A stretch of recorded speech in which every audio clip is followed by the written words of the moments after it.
चलो स्टार्ट करते हैं। तो आज मैं आपको एटम के बारे में, एटॉमिक मॉडल के बारे में मैं बताऊंगा। एटॉमिक मॉडल है ना, एग्जाम पॉइंट ऑफ व्यू से जो इम्पोर्टेंट है। एग्जाम पॉइंट ऑफ व्यू से दो मॉडल काफी इम्पोर्टेंट रखता है। फर्स्ट है हमारा Rutherford, Rutherford yes sir. Model, और दूसरी मॉडल है Bose model. Bose model with de Broglie matter wave, de Broglie's matter wave. ये दो इम्पोर्टेंट है, ये केवल हमें एटॉमिक मॉडल में स्टडी करने। तो रदरफोर्ड मॉडल में क्या क्या है पहले से पता होगा, केमिस्ट्री में भी बहुत चीजें पढ़े हो। रदरफोर्ड मॉडल, रदरफोर्ड मॉडल में क्या क्या थी, अरेंजमेंट आपको पता है।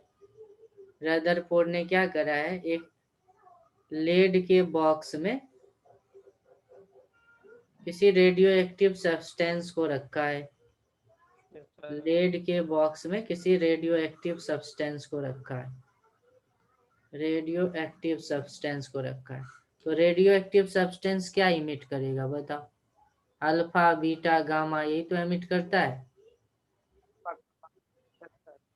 तो यस सर। ये सारी चीजें एमिट करता है। तो क्या कर सकते हैं हम, अल्फा बीटा गामा को अलग अलग कर सकते हैं। कैसे कर सकते हैं बताओ? मान लो इधर अगर माइनस कर दूं और इधर कर दूं प्लस, तो अल्फा बीटा गामा अलग हो जाएगा कि नहीं हो जाएगा? अल्फा बीटा गामा अलग हो जाएंगे। कैसे अलग होगा? मान लो यस सर।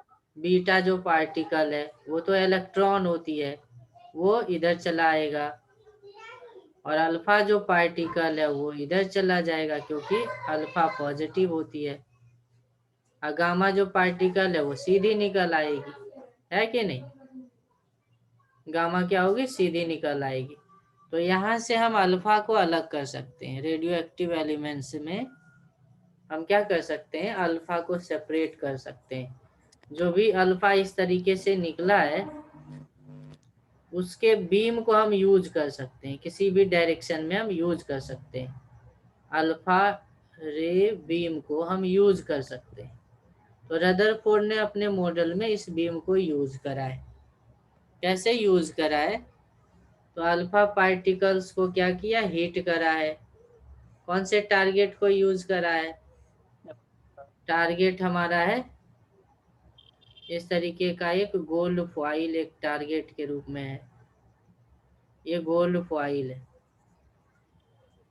गोल्ड इसलिए यूज करा क्योंकि ये हाईएस्ट मैलिएबल सब्सटेंस होती है, यस सर। हाईएस्ट फिलहाल होती मैलिएबल है। सब्सटेंस होती है, इसलिए यूज करा गया। और हम्म। इसमें स्लिट लगा दी गई। स्लिट से हम क्या करते हैं, यहाँ पे स्लिट है, स्लिट से हम कंट्रोल करते हैं, control the number of alpha particles. Alpha particle कितना जाएगा इसको हम कंट्रोल कर सकते हैं। स्लिट ज्यादा खोल देंगे तो ज्यादा जाएगा, स्लिट कम कर देंगे तो कम नंबर जाएगा। और ये यहाँ से जा करके, मान लो ये पूरा है गोल्ड फॉइल, तो जा करके यहाँ पे हीट किया। तो हीट करने के बाद क्या ऑब्जर्वेशन पाया है रदरफोर्ड, वो भी सबको मालूम है कि जब पार्ट इस तरीके से रेज इनकमिंग होती है, इनकमिंग रेज इस तरीके से होती है, incoming alpha particle, alpha particles बोलो या अल्फा रे बोलो, इनकमिंग अल्फा पार्टिकल ये है ना। और yes sir. Scattered alpha particle कैसी दिखती है? स्कैटर्ड अल्फा पार्टिकल की जो अरेंजमेंट है वो कुछ ऐसी दिखती है। इस डायरेक्शन में सबसे ज्यादा जा रही होती है अल्फा पार्टिकल्स, और डायरेक्शन में थोड़ी कम होने लगती है, कम होने लगती है, बहुत कम होने लगती है ना, इस तरीके से कम होती जाती है, इस तरीके से कम होती चली जाती है। तो आप देख सकते हैं कौन कितने एंगल पे कौन सा नंबर ज्यादा या कम रहेगा, आप बता सकते हो। तो एंगल के साथ ये नंबर कम हो रहा है। अगर यहाँ से मान लो यहाँ पे एक स्क्रीन लगी रहती है जिंक सल्फाइड की, वहां से हम डिटेक्ट कर सकते हैं कहाँ पे इंटेंसिटी कितना ज्यादा या कितना कम है ना। ये जिंक सल्फाइड का स्क्रीन को लगा करके हम पता कर सकते हैं कहाँ का इंटेंसिटी ज्यादा है। तो मान लो ये इनकमिंग रेज है और किसी थीटा एंगल पे स्कैटर किया है। तो मान लो इनकमिंग रेज कितनी थी, एन नॉट। एन नॉट क्या है? N naught is total number of alpha particles. और मान लो हमें पता करना है कि थीटा एंगल पे कितना स्कैटर करके स्क्रीन पे गया होगा। यहाँ पे ये स्क्रीन लगा है, स्क्रीन पे कितना गया होगा, जिंक सल्फाइड की स्क्रीन है, यहाँ पे कितना पार्टिकल पहुंचा होगा हमें जानना है, जिसको मैं एन थीटा बोल रहा हूँ। एन थीटा क्या है? N theta is number of alpha particles scattering. Scatter का मतलब बिखर जाना, उस डायरेक्शन में कितना बिखर करके गया है। Number of alpha particle scattering at angle theta. तो क्या रिलेशन है? तो वो रिलेशन मैं आपको बताता हूँ। ये जो नंबर होती है वो इनवर्सली प्रोपोर्शनल होती है साइन के पावर 4 थीटा बाय 2 के। ये इनवर्सली प्रोपोर्शनल होती है। ये रिलेशन काफी इंपॉर्टेंट है। ठीक है, जैसे अगर हमें जानना हो, कंपेयर करना हो कि नंबर मान लो मैं ये क्वेश्चन पूछ रहा हूँ कि number of alpha particles hitting the gold foil per second is 100, then find number। 100 नहीं लिखता हूँ, बहुत ज्यादा लिख देता हूँ, 10,000 लिख देता हूँ। ठीक है, प्रैक्टिकली ऐसा कुछ 10,000 इनकमिंग है per second. Then number of alpha particles scattering at 180 degree angle. ये देखो एक रियल क्वेश्चन है कि नहीं? ये क्वेश्चन का आंसर करना है। क्या हो जाएगा बताओ, इसका आंसर करो, इसका आंसर करो, क्या हो जाएगा?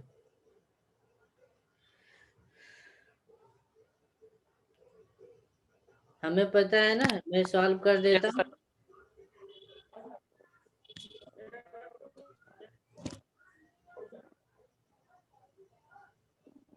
सर अभी डिस्कनेक्ट हो गया था मैं से पहले। डिस्कनेक्ट हो गया था? कहाँ से डिस्कनेक्ट हो गया? यहाँ तक आया था सर समझ? ये, हाँ सर ये तो, सर थोड़ा इससे ऊपर। हाँ सर यहीं पे। ये वाला? हाँ सर। ये मैं बोल रहा हूँ कि नंबर ऑफ पार्टिकल्स जो आ रही है इस डायरेक्शन में वो एन नॉट है। Yes sir. तो ये क्या होती है, हर डायरेक्शन में स्कैटर करती है, बिखर जाती है। तो थीटा एंगल पे कितना बिखर करके जाएगा स्क्रीन पे, अगर जानना हो तो ये रिलेशन लगाएंगे, ये रिलेशन लगाएंगे। Yes sir. तो उसी से रिलेटेड एक क्वेश्चन दिया हूं कि नंबर ऑफ अल्फा पार्टिकल्स, यहाँ पे मैं थोड़ी सी, number of alpha particles scattering at 0 degree Celsius, number of alpha particle scattering 0 degree, number of alpha particle scattering at 0 degree is 10,000 per second। क्या दिया हुआ है 10,000 पर सेकेंड, ये गिवन है। कितना दिया हुआ है 10,000 पर सेकेंड। Yes sir. इसको मैं मिटा दे रहा हूँ, 10,000 पर सेकेंड। तो आपको क्या फाइंड करना है, पर सेकेंड आपको फाइंड करना है। Then find the number of alpha particles scattering at 180 degree. 180 degree पे कितना रहा होगा। क्या क्वेश्चन है कि थीटा जब हमारा 0 डिग्री है, थीटा की वैल्यू क्या है 0 डिग्री, तो नंबर दिया हुआ है 10,000। Yes sir. और जब मान लो थीटा की वैल्यू 180 डिग्री हो जाएगी तो पूछ रहा है कि नंबर कितना होगा, ये क्वेश्चन है। Yes sir. तो उसी फॉर्मूले से निकाल सकते हो। कितना हो जाएगा, number of particle S theta 180 divided by number of particle S theta 0 degree. ये रेशियो ले रहा हूँ, तो रेशियो तो पता है साइन के टर्म में होती है, एन इनवर्सली प्रोपोर्शनल होती है साइन का power 4 theta by 2। 4 theta by 2। तो 0 वाला ऊपर चला जाएगा, यानी ऊपर में हो जाएगा साइन का पावर 4 0 डिग्री बाई 2, और नीचे हो जाएगा साइन का पावर 4 180 डिग्री बाई 2। यही तो होगा। Yes sir. तो बताओ क्या जीरो। होगा, n theta equals to 180 degree, 0 आ जाएगी कि नहीं आएगी। यस सर, 0 आ जाएगा। यानी बहुत कम चांस है कि वापस आ जाए, नहीं यस सर। बहुत कम चांस रहता है वापस आने का, बहुत कम चांस रहता है। लगभग 10,000 में से, लगभग 10,000 में से ना कोई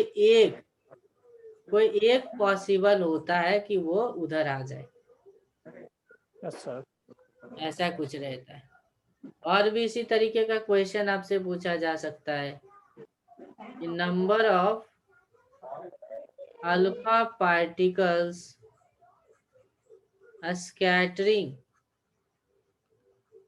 number of alpha particle scattering at 60 degree is 100 per second. Then find number of alpha particles scattering at 90 degree. कितनी हो जाएगी बताओ, 60 डिग्री पे 100 पर सेकेंड स्कैटर हो रही है, सर 1/2 देता है। तो कितना हो जाएगा नंबर बताओ। Yes sir. 1/2 देता है, कैसे पता चला। नहीं नहीं सर, अभी नहीं कैलकुलेट किया। कैलकुलेट करके देखो क्या आती है। Yes sir. 100। नंबर 90 डिग्री पे, थीटा 90 पे पता करना है, और नंबर 60 डिग्री पे दिया हुआ है, तो ये क्या हो जाएगा, साइन का पावर 4 60/2, 60/2। और ये हो जाएगा साइन का पावर साइन 4 का पावर 4 90/2। 90/2 पर पा अब जाएगा। इसको सॉल्व कर लेंगे, तो नंबर जो थीटा 90 पे होगा दैट विल बी 60 वाले का नंबर उधर मल्टीप्लाई कर दिया 100, और इधर आ जाएगा साइन का पावर 4 30, और ये आ जाएगा साइन का पावर 4 45। 45। अब इसको सॉल्व कर देंगे, साइन 30 1/2 होती है, साइन 45 1/√2 होती है, तो इसको सॉल्व कर लो, तो आ जाएगा √2/2 यानी 1/√2। कितना आया, कितना आएगा, यस सर, 1/2। तो 1/√2 का पावर 4 हो जाएगा ना, 4 भी तो है पावर में, यस सर। तो पावर 4 करो तो कितना आ जाएगा, आंसर 4 भी है 1/4, ये √2 का स्क्वायर 2 सर। होगा, 2 का 1/4। स्क्वायर 4 होगा, तो कितना आ जाएगा 25 आ जाएगा, 25। 25 पर सेकेंड, यानी 4 गुना कम होता है। ये तो वीवीआई है, ये वीवीआई रिजल्ट है, जिससे एग्जाम में क्वेश्चन डायरेक्ट दे सकता है यस सर। कि 60 डिग्री पे जितना नंबर रहे ना, 60 डिग्री पे अगर नंबर है एन नॉट, तो 90 डिग्री पे जो नंबर होती है वो उसकी 4th टाइम्स हो जाती है। क्या हो यस जाती सर। है? 4th times. क्वेश्चन में बोला कि ये 400 है, तो ये कितना हो जाएगा? 100 हो जाएगा। 400 हाँ, तो 1/4 हो जाता है। ये वाला रिजल्ट डायरेक्ट याद रखना है, ठीक है। Yes sir. तो एक ये रिजल्ट रदरफोर्ड एक्सपेरिमेंट में काफी यूज में आता है। तो रदरफोर्ड के मॉडल में क्या और चीजें बताई गई, वो चीजें आगे हम एक्सप्लेन करेंगे। तो रदरफोर्ड मॉडल में देखेंगे जो कंक्लूजन आया इस एक्सपेरिमेंट के बाद, जो कंक्लूजन आया वो पहली चीज आया डिस्कवरी ऑफ न्यूक्लियस। न्यूक्लियस की डिस्कवरी हो गई।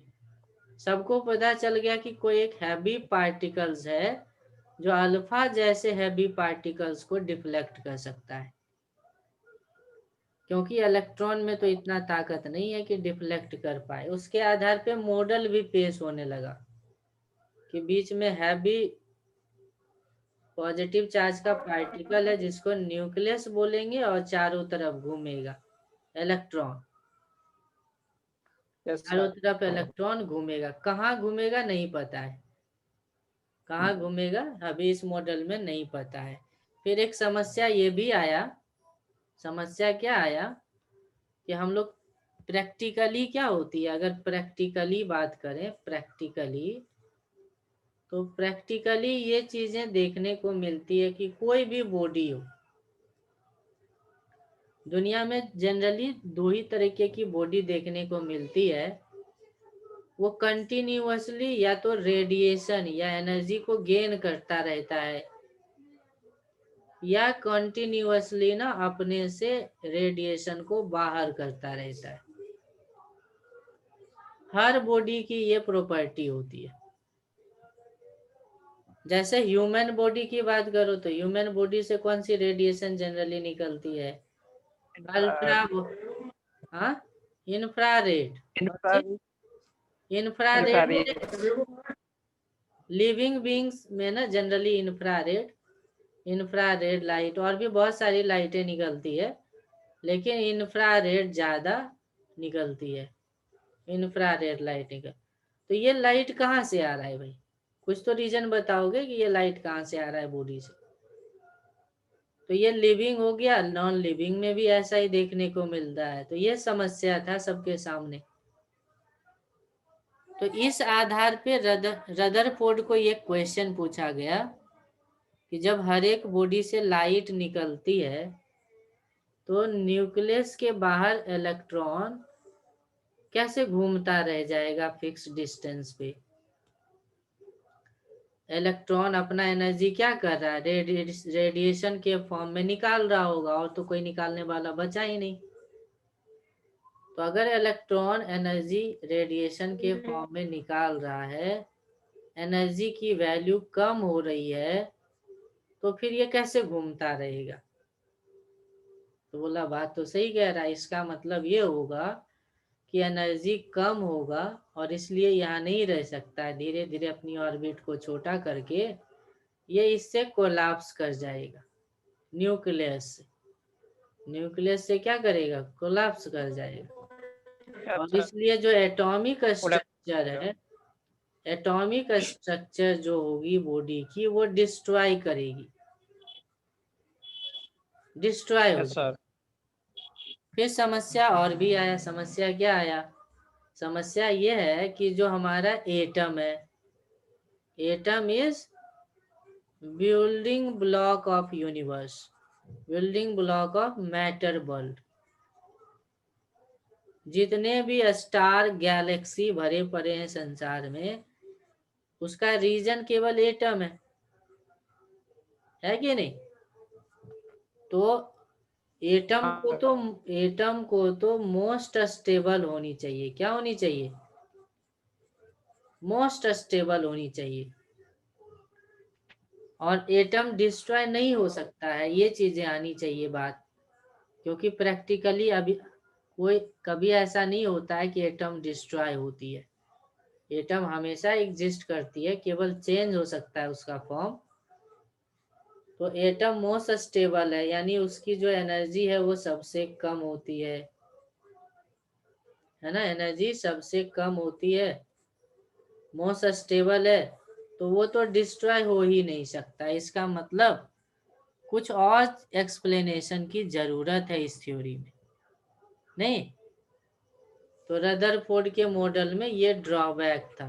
ड्रॉबैक या डिमेरिट क्या थी रदरफोर्ड के मॉडल में, कि वो एक्सप्लेन नहीं कर पाया रेडिएशन एमिशन को। क्या radiation emission and stability of atom, stability of atom को एक्सप्लेन नहीं कर पाया, एक्सप्लेन नहीं कर पाया।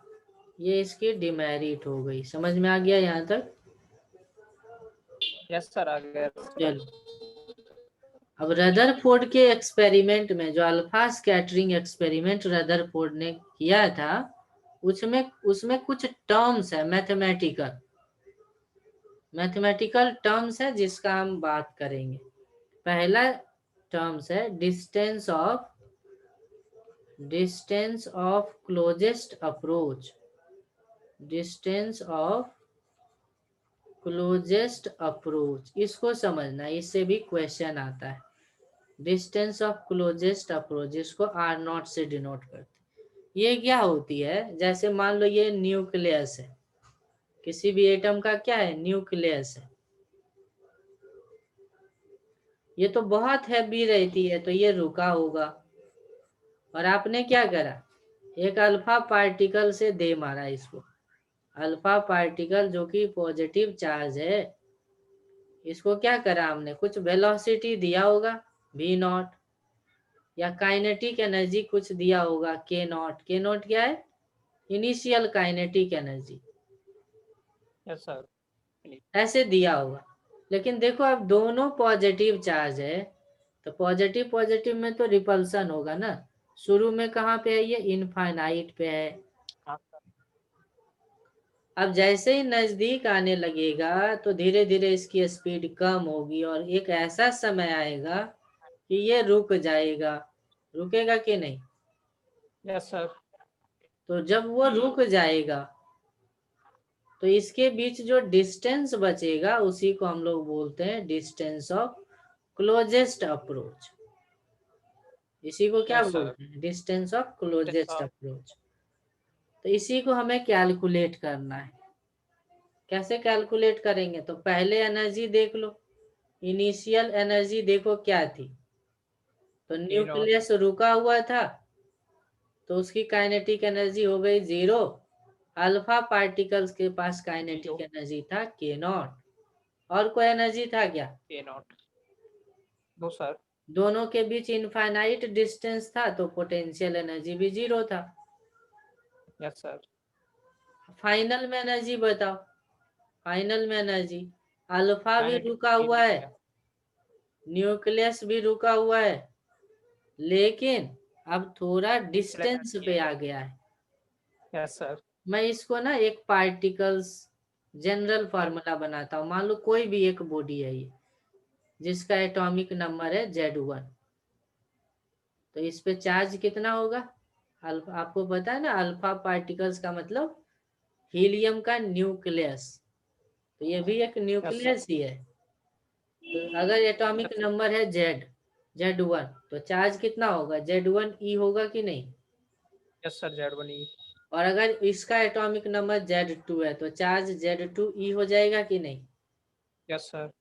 तो इलेक्ट्रोस्टैटिक पोटेंशियल एनर्जी हो जाएगा KQ1 Q2/R। By r. Yes sir. के चार्ज तो प्लस नेचर का दोनों का है, KQ1 Q2/R0।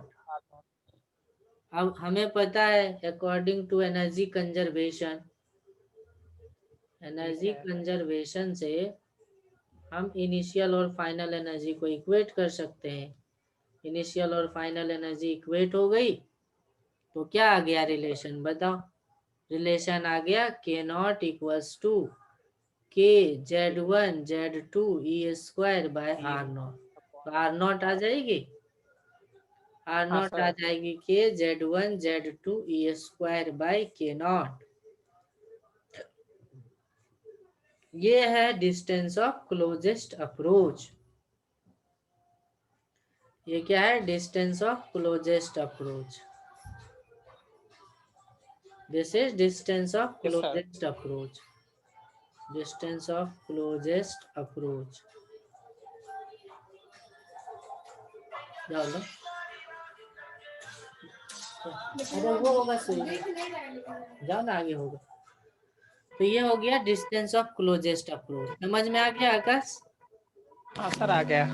आ गया सर। इन चीजों पे देखो डिपेंड कर रहा है। जैसे मान लो अगर ये बोल दे कि एक यूरेनियम है, यूरेनियम यस सर। 92 to 35 ये है, और यस यहाँ सर। पे एक अल्फा पार्टिकल्स है, अल्फा पार्टिकल्स है जिसका काइनेटिक एनर्जी है के नॉट। तो बता सकते हो कि आर नॉट की वैल्यू क्या होगी? यस सर, बता देंगे क्या हो जाएगी आर नॉट की वैल्यू? तो के लिख दिया। सर। के Z1 इसके लिए 2 कितना हो जाएगा, Z1 बोलो, एटॉमिक नंबर 2। अल्फा का, हीलियम है तो 2 हो गया, यस और सर। Z2 हो गया 92। 92। तो Z1 के Z1 Z2, और ई तो 1.6 चार्ज है, into 10 to। और यस सर। काइनेटिक एनर्जी के नॉट दिया रहेगा। तो इस तरीके यस सर। से आर नॉट का वैल्यू, के का वैल्यू जानते हैं, इलेक्ट्रोस्टैटिक कांस्टेंट है। तो 9 यस 10 सर। का 9 power into 10 to 9 the power 292, तो ई स्क्वायर बाई के नॉट। तो जो भी है सॉल्व होकर के आंसर आ जाएगा। Yes sir. तो इस तरीके ये डिस्टेंस ऑफ क्लोजेस्ट अप्रोच है। एक और टर्म्स है जो रदरफोर्ड मॉडल में काफी यूज होता है, वो है इम्पैक्ट पैरामीटर। क्या है? Impact impact parameter. Parameter. Impact parameter को हम लोग बी से रिप्रेजेंट करते हैं। ये भी डिस्टेंस ही होता है, ये भी एक डिस्टेंस ही होता है। क्लोजेस्ट अप्रोच भी एक डिस्टेंस ही था। ये कौन सा टर्म है, इसको समझेंगे। जैसे मान लो कि हमारा ये न्यूक्लियस है, न्यूक्लियस है, ये बहुत बड़ी साइज है न्यूक्लियस की अल्फा के कंपैरिजन में। और हमने क्या करा, थोड़ा सा ऊपर यहाँ से इसी के पैरेलल एक हमने लाइन ड्रॉ किया, और यहाँ से हमने क्या करा ना, एक पार्टिकल्स को रन किया जिसका एटॉमिक नंबर है, ये भी एक न्यूक्लियस ही है, और ये भी न्यूक्लियस ही है। इसका एटॉमिक नंबर हो गया Z1, इसका एटॉमिक नंबर हो गया Z2। इसका काइनेटिक एनर्जी कुछ होगा के नॉट, जैसा देखा था पिछले। अब हमने क्या करा, ये जो इनिशियल का मतलब जब वो इनफाइनाइट डिस्टेंस पे था, जब वो कहाँ था, सर। इनफाइनाइट डिस्टेंस पे था, इनफाइनाइट। तो न्यूक्लियस से जाने वाली जो लाइन है और उसके मोशन की जो लाइन है, उसके बीच का जो डिस्टेंस है ना, उसी को हम लोग बोलते हैं इम्पैक्ट पैरामीटर बी। उसी को क्या बोलते हैं, ये वाला इम्पैक्ट डिस्टेंस बी है, ये वाला डिस्टेंस क्या है, सब बी है, बी। बी है। लेकिन जैसे ये न्यूक्लियस के पास आएगा तो ना वो इस तरह से मूव करता हुआ चार्जेस के कारण ऐसे भाग जाएगा, यस सर। ऐसे भाग जाता है। तो ये था इनिशियल डायरेक्शन, यस और सर। ये वो डायरेक्शन है जिसपे वो गया है, स्कैटर किया है। तो ये जो एंगल बनता है इसके बीच में, उसको हम लोग बोलते हैं scattering angle, yes sir. Scattering angle. तो ये जो बी है ना और थीटा है, वो रिलेटेड होता है एक दूसरे से। आप जितना ऊपर रखोगे थीटा उसके अकॉर्डिंग बदलेगा। बी की वैल्यू आप क्या रखोगे उसके अकॉर्डिंग थीटा चेंज होगा, ठीक है। Yes sir. तो बी का रिलेशन हमें क्या चाहिए, थीटा के टर्म में चाहिए। तो करना क्या होगा हमें, यहाँ पे करना कुछ नहीं है, एक मोमेंटम कंजर्वेशन और एनर्जी कंजर्वेशन लगाना पड़ता है। मोमेंटम एनर्जी कंजर्वेशन लगाना पड़ता है। जब हम लगा लेते हैं तो एक रिजल्ट आ जाता है। आपको आपके यूज का नहीं है कि आप उसको लगा करके देखो, डायरेक्ट आप रिजल्ट याद रखना। तो वो जो बी आ जाती है ना, वो क्या आ जाती है, बी की वैल्यू आ जाती है k Z1 Z2 e square by 2 × K0 cot theta by 2, ऐसे आ जाती है। ये रिलेशन आ जाती है। क्या यस सर। रिलेशन आती है, ये रिलेशन आ जाती है। Yes sir. केवल आपको ये समझना है कि जो इम्पैक्ट पैरामीटर है, जो बी है, वो किन चीज पे डिपेंड करता है, तो काइनेटिक एनर्जी का इनवर्स रिलेशन। Yes sir. और कॉट थीटा बाई 2 को ना टेन थीटा बाई थीटा का इनवर्स रिलेशन, ऐसे समझो। थीटा का कॉट को 10 में बदलेंगे तो नीचे आएगा ना, हाँ सर। और एंगल छोटा रहेगा तो ऐसे ही तो लिखेंगे। Yes sir. Yes sir. जैसे क्वेश्चन में आपको बोला कि मान लो एंगल ऑफ स्कैटरिंग बढ़ रही है, तो बताओ बी का क्या होगा, बी घटेगा कि बढ़ेगा। Yes sir. थीटा बढ़ने से इम्पैक्ट पैरामीटर कम होगी, घटेगा। थीटा बढ़ने से, और थीटा कम होने से इम्पैक्ट पैरामीटर क्या होगा, ज्यादा होगा, ज्यादा होगा। अच्छा, इम्पैक्ट पैरामीटर 0 कितने एंगल पे होगा बता सकते हो?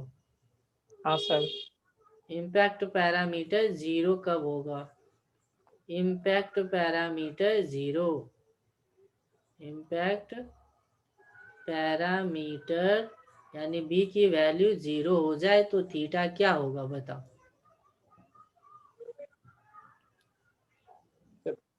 तो बी का वैल्यू 0 हो गया, इसका मतलब कॉट थीटा बाई 2 0 आना चाहिए। हाँ सर। यानी जी ऐसे लिख दो 1/tan θ/2, ऐसे ही तो लिखेंगे। तो tan θ/2 क्या आ जाएगा, 1/0 यानी अनडिफाइंड।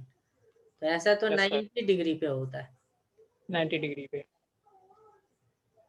नहीं, हाँ सर। अनडिफाइंड तो यही होता है। तो थीटा का वैल्यू पाई हो जाएगा, कितना हो जाएगा, यस सर। पाई। थीटा का वैल्यू क्या हो जाएगा, पाई हो जाएगा।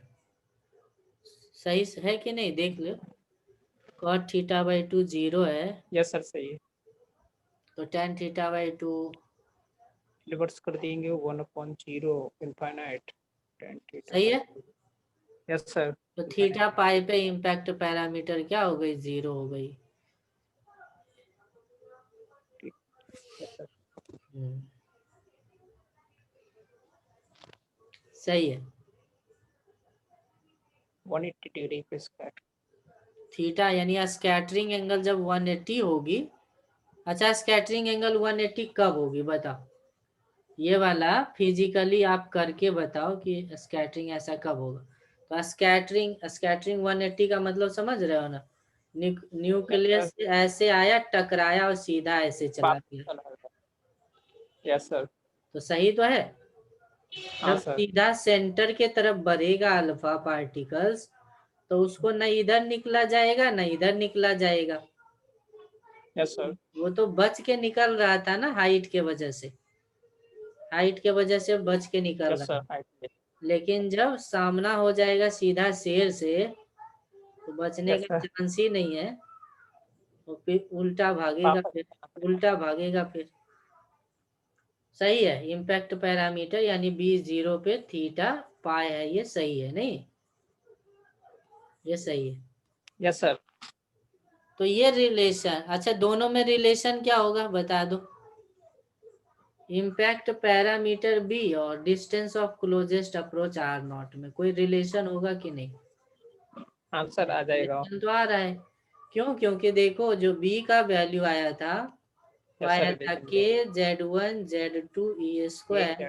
By 2 k naught K cot naught. Theta by 2, और आर नॉट की जो वैल्यू आई थी वो आई थी के Z1 Z2 e square by के नॉट। K naught. तो डिवाइड अगर कर दो तो रिलेशन आ जाएगा। Yes sir.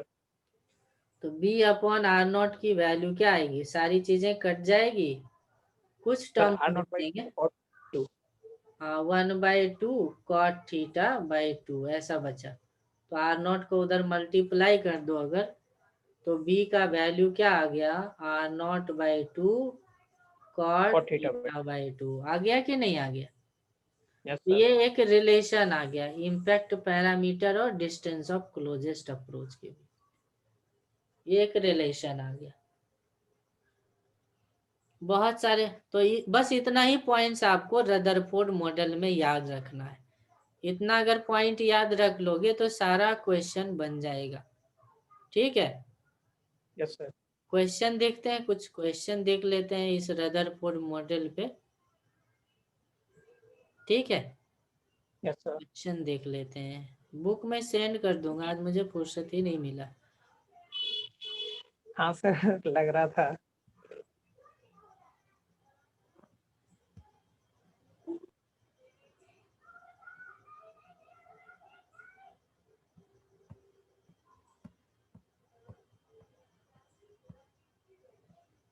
ए टर्म्स, चलो देखो पहला ही कहानी देखो ना, पहला ही कहानी रदरफोर्ड का ही है, बताओ।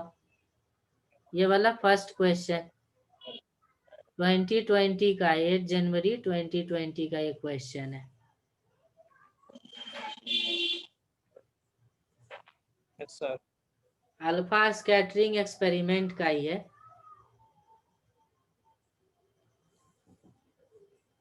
Scattering. नंबर का थीटा के साथ, जिसको हमने थीटा बोला था, Universally था सर। नंबर का थीटा के साथ रिलेशन कैसा था, सर इनवर्सली।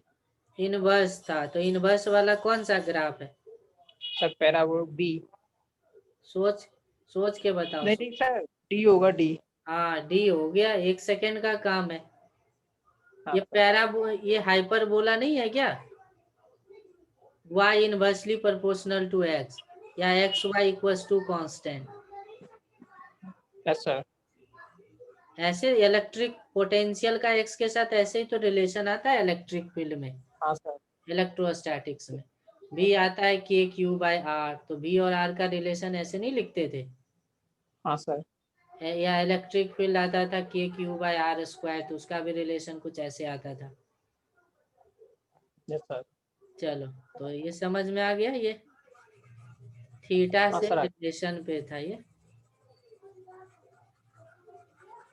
चलो ये हो गया 2020 का। चलो ये क्वेश्चन करो।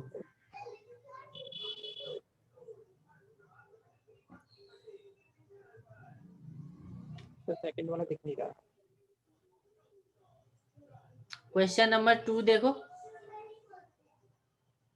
Question number 2। Yes sir. Option. कौन सा नहीं है, कौन सा लाइन संभव नहीं है। एक अल्फा पार्टिकल इधर से आया है, सर ऑप्शन नहीं, हाँ अब दिखे। अल्फा इधर से आ रहा है और ये किसी एटम का न्यूक्लियस। तो कौन सा लाइन सही ड्रॉ सर नहीं ये है। बी वाला पॉसिबल नहीं है। कौन सा, सर बी। बी वाला सर बी। पॉसिबल नहीं है। हाँ सर। बताया तो था कि 10,000 में से कोई एक उधर हो जाता है। हाँ एक। सी नहीं होगा, अल्फा भी पॉजिटिव है और ये भी पॉजिटिव है, तो पॉजिटिव पॉजिटिव में अट्रैक्शन दिखा रहा सर है। सी नहीं होगा। हाँ सी नहीं होगा सर। हाँ यही तो, पॉजिटिव पॉजिटिव में रिपल्सन होगा तो ऐसे भागेगा ना, बच करके भागना चाहेगा, हाँ सर। बच करके ऐसे भाग रहा है। और ये देखो सीधा इधर आ रहा है, ये ऐसे आ रहा है। Yes sir. और ये बताओ question number 3, distance of closest approach की बात कर रहा है। कहता है डिस्टेंस ऑफ क्लोजेस्ट अप्रोच किस पे डिपेंड करता है। यहाँ पे भी स्पीड है, भी क्या है, स्पीड है। Yes sir. तो डिस्टेंस ऑफ क्लोजेस्ट अप्रोच का फॉर्मूला देख लो, के Z1 Z2 e square bye kinetic energy. Kinetic energy को हाफ है, बी स्क्वायर लिखोगे। कौन बी सा रिलेशन? स्क्वायर इनवर्सली सी। सी है, सही, सी हो गया सही। अच्छा, ये हाइड्रोजन एटम का है, बोस मॉडल से दिया है। ये वाला देखो, question number 4। Question number 4,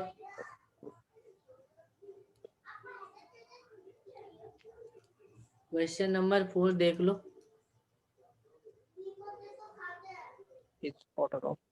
sir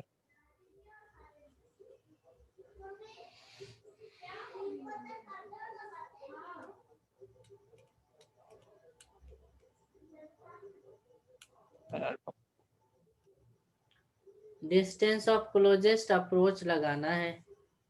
yes sir are not. तो डिस्टेंस ऑफ क्लोजेस्ट अप्रोच का फॉर्मूला लिख लो, कैलकुलेट करना। के Z1 का वैल्यू हो जाएगा 2E, Z2 का वैल्यू देखो वही है जो मैंने बोला था नहीं, यूरेनियम। तो यस मान लो सर ये 92 Z2 हो गया 92E, के Q1 Q2, के Z1 Z2 ये स्क्वायर बाय काइनेटिक एनर्जी था। देखो ये काइनेटिक एनर्जी ही तो दिया है, इलेक्ट्रॉन वोल्ट एनर्जी ही तो दिया है। Yes sir kinetic energy. तो इसको रख दो हाँ आप। सर 5 मेगा का मतलब 10 के पावर 6, इलेक्ट्रॉन का मतलब 1.6 10 का पावर -19, यही ना। Yes sir. और एक इलेक्ट्रॉन ऊपर से इसको काट देगा क्योंकि ये भी इलेक्ट्रॉन जैसा ही है।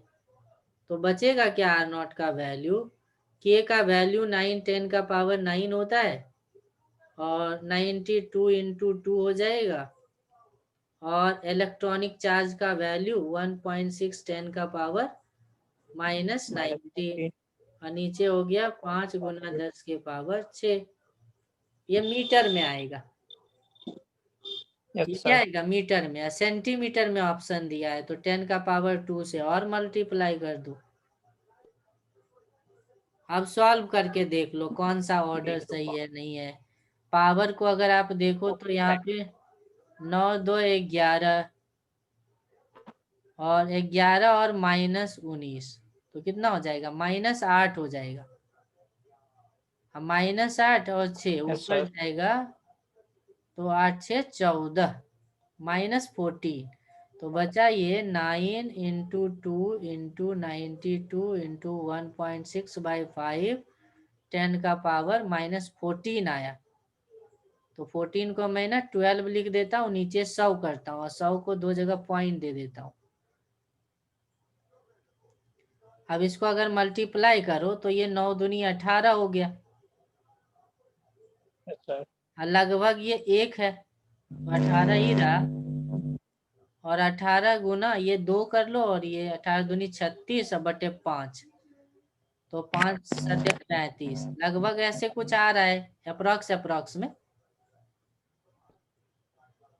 तो 10 का पावर -12 भी देखो रेंज है, और हाँ सर। रेंज देखो बहुत दूर दूर दिया है, इसीलिए कि अप्रोक्स निकाल सके। तो -12 आ यस जाएगा सर। कि नहीं। हाँ सर ये हो जाएगा। तो जितना बताया हूँ उसका फॉर्मूला याद रखना, तो ये हो जाएगा। अब आगे बात करेंगे बोस मॉडल की। सुबह में कितने बजे तुमको ये फ्री हो सुबह में? सर मैं सुबह फ्री हूँ सर। सुबह में 7 बजे 5 से बजे फ्री से। हो? 7 बजे या 5 बजे से फ्री हो क्या?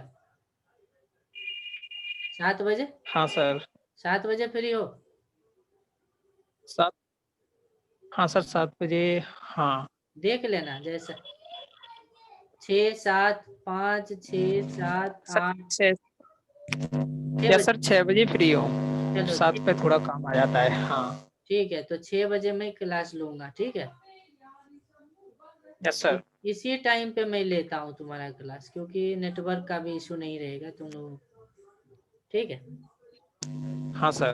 तो ये रिवाइज कर लेना रदरफोर्ड वाली मॉडल, और जितना मैं रदरफोर्ड में पढ़ाया ना एग्जैक्टली उतनी ही छोटी थ्योरी है बोस मॉडल में भी, लेकिन यस सर। क्वेश्चन बहुत आता है बोस मॉडल में। ठीक है, हाँ सर, कोर्स में तो है। तो मैं सुबह में लेता हूँ क्लास। हाँ सर।